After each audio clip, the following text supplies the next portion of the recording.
თინა ბეგიაშვილი მუშაობს, გამარჯობა. ფინანსთა სამინისტროში ამ წუთებში ბრიფინგი იმართება, რომელსაც ჩვენ პირდაპირ ეთერში გთავაზობთ. პრემიერ-მინისტრის დავალებით შეიქმნა საგანგებო შტაბი. ვიცით, გამდგომარეობა ძლიერი კარის გამო გარკვეული პრობლემები შეიქმნა ქვეყანაში, განსაკუთრებით რეგიონებში. მინდა მოგახსენოთ, რომ შტაბს უხელმძღვანელებ მე პირადად. შტაბში იქნებიან გაწევრიანებულები ფინანსთა მინისტრი ბატონი ნოდარ ხადური, ასევე იქნება ინფრასტრუქტურისა და რეგიონალური განვითარების მინისტრი ბატონი დავით ნარმანია, ჯანდაცვის მინისტრი ბატონი დავით სერგეენკო, ასევე შინაგან საქმეთა სამინისტროს და თავდაცვის სამინისტროს წარმომადგენლები. თუ რაიმე გარკვეული პრობლემები შეიქმნება დამატებით, ჩვენ მზად ვართ ყველანაირად ხარში ამოვდგეთ ჩვენი ქვეყნის მოსახლეობას. მე მინდა მოგახსენოთ, თუ რა პრობლემები შეიქმნა ენერგეტიკის კუთხით ქვეყანაში. გათიშული იყო და დღესდღეობისად ჯერჯერობითაც გარკვეული პრობლემები არის 100,000-მდე აბონენტი. აქედან 60,000 იყო ენერგოფროს აბონენტები, 30,000 შიდა ქართლი, 30,000 იყო ასევე დასავლეთის მიმართულებით. კახეთის რეგიონს ჰქონდა პრობლემები, 17,000 აბონენტი იყო გათიშული. თბილისის დედაქალაქის რაიონებსაც ჰქონდათ გარკვეული პრობლემები, მაგრამ თბილისში ამ მხრივ ყველანაირი პრობლემა აღმოფხვრილია და ელექტროენერგია ნორმალურად მიეწოდება ქვეყნის მოსახლეობას. რაც შეეხება დანარჩენ რეგიონებს ელექტროენერგიის გათიშვის კუთხით, მიმდინარეობს აღდგენითი სამუშაოები და წლის ბოლომდე გარკვეული აბონენტების რაოდენობა იქნება ჩართული, მაგრამ აქაც გვაქვს პრობლემები, იმიტომ რომ ისევ ძლიერი ქარია და სამუშაოების შესრულება ვერ ხერხდება. თუ ქარის სიმძლავრე დაიწევს, დარწმუნებული ვარ, ხვალ საღამომდე საქართველოს მასშტაბით ყველა აბონენტი იქნება აღდგენილი და ყველას მიეწოდება ელექტროენერგია. მე მინდა ბატონ დავითს გადავცე სიტყვა და მოგვახსენოს თუ რა მდგომარეობაა ქვეყანაში. მოგესალმებით, გვაქვს ოპერატიული ინფორმაცია და პერიოდულად განახლებადი ინფორმაცია რეგიონებში არსებულ მდგომარეობასთან დაკავშირებით. აჭარის ავტონომიურ რესპუბლიკაშია ყველაზე დიდი ზიანი ამ ეტაპისთვის, რაც ძლიერი ქარის და შემდგომ შტორმის შედეგად არის გამოწვეული. ეს არის 150-ზე მეტი დაზიანებული სახლის სახურავი, მათ შორის 100 ხელვაჩაურის მუნიციპალიტეტის ტერიტორიაზე, 20 ქობულეთის მუნიციპალიტეტის ტერიტორიაზე. დაზიანებულია რამდენიმე სკოლის სახურავი ასევე. ქობულეთში თამარმეფის ქუჩაზე 150 მეტრი ჩამოინგრა, მთლიანად ნაპირი და სერიოზული პრობლემებია ნაპირდაცვასთან დაკავშირებით. დაზიანდა ასევე გარეგანათების მოწყობილობები. ოზურგეთში ურეკის ტერიტორიაზეა ასევე ერთ-ერთი ყველაზე მსხვილი პრობლემა ნაპირდაცვასთან დაკავშირებით. გაიტაცა წყალმა 3 ნავი. ოზურგეთის ტერიტორიაზე ასევე დაზიანდა 4 სკოლის სახურავი, 1 ადმინისტრაციული შენობის სახურავი და 90 ინდივიდუალური სახლის სახურავი.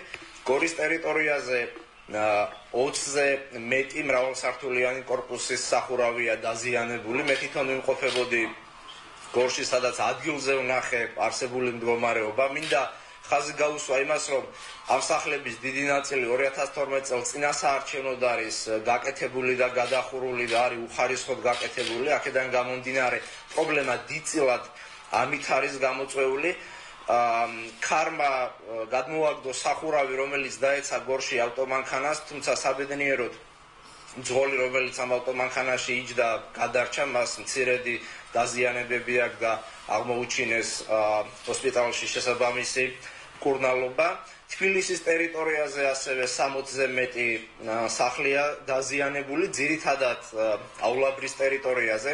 ჩვენ ადგილობრივი თვითმმართველობებიდან პერიოდულად ვიღებთ ინფორმაციას, ამიტომ მოქალაქეებს, რომელთაც დაუზიანდათ სახლის სახურავები ან სხვა რაიმე სახის ზიანი მიიღეს, მათ პირველ რიგში უნდა მიმართონ ადგილობრივი თვითმმართველობის ორგანოებს, რომ თვითმმართველობის ორგანოებმა აღრიცხონ ეს ინფორმაცია და მათი მეშვეობით მოეწოდება ჩვენ და ჩვენ საქმეში მოქმედებს ცხელი ხაზი. ეს არის 2-51-07-74, ანუ 2-51-07-74, სადაც ასევე მოქალაქეებს შეუძლიათ დაარეკონ და მოგვაწოდონ ინფორმაცია იმასთან დაკავშირებით თუ სად რა მდგომარეობა. ეს ხელხაზი იმუშავებს 24 საათის განმავლობაში.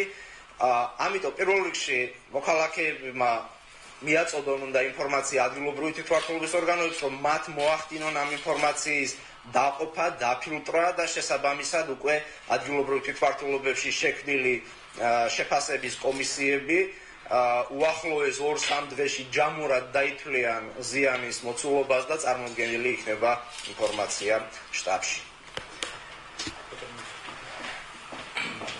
მოგესალმებით.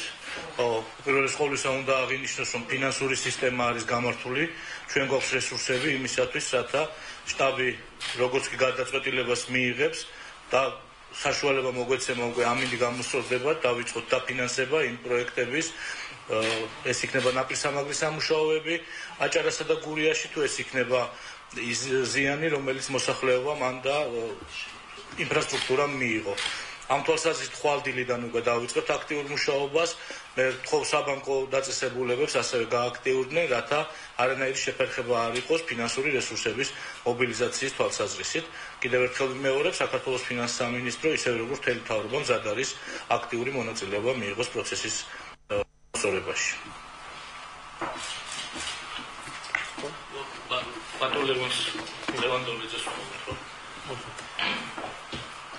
მოგესალმებით, მე მოკლედ მოგახსენეთ, რომ საქართველოს თავდაცვის სამინისტრო არის მაქსიმალურ მზადყოფნაში იმისათვის, რათა შესაბამისი საჭიროების შემთხვევაში მოხდეს აქტიური ჩართვა შტიქის შედეგად მიყენებული ზიანის მაქსიმალურად დროულად და ეფექტიანად გადაჭრისათვის, როგორც დასავლეთი, ასევე აღმოსავლეთ საქართველოს მიმართულებით. ჩვენ შეიძლება გარდა ამისა მოსახლეობას მინდა ვთხოვო, რომ აქტიურად გამოიყენოს 112 ტელეფონი, შინაგან საქმეთა სამინისტრის მოადგილე ბრძანდება ჩვენთან ერთად და შინაგან საქმეთა სამინისტრო ამ ინფორმაციასაც მიაწვდის შესაბამის სამინისტროებს, ეს იქნება ჯანდაცვის სამინისტრო, იმ შემთხვევაში თუ ადამიანების ჯანმრთელობასთან გვაქვს საქმე, აი იქნება ინფრასტრუქტურის სამინისტრო. ბატონ დავიცაც მოგესალმებით, მინდა მოგახსენოთ, რომ ჯანდაცვითი სისტემა მუშაობს გამართულად. შეფერხება ასეთი მხრიდან არ ყოფილა გაზრდილი მომართვიანობა, ასე რომ ყველა სამსახური მუშაობს გამართულად, რეზერვები საკმარისია და მზად ვართ იმისათვის, რომ ნებისმიერ გამოწვევას გავუმკლავდეთ. მადლობთ.